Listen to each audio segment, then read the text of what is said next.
Nice job so far. Let's move to transforming data. Why do we need to transform data? Well, datasets rarely come in a perfect form, and you need to transform the data to fit your needs. Depending on what you want to do, there may be columns you don't need or inconvenient and inconsistent formatting of values. Often there are processing errors that cause extra characters or blank rows. These are just a few examples. This type of transformation is often referred to as cleaning data.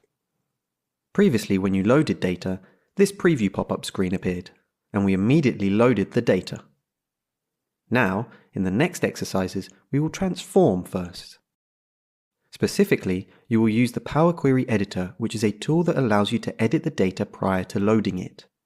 You can use it to format the dataset and decide what gets loaded. The Power Query loads in another screen shown here and uses a language called M. However, you don't need to know M to use it.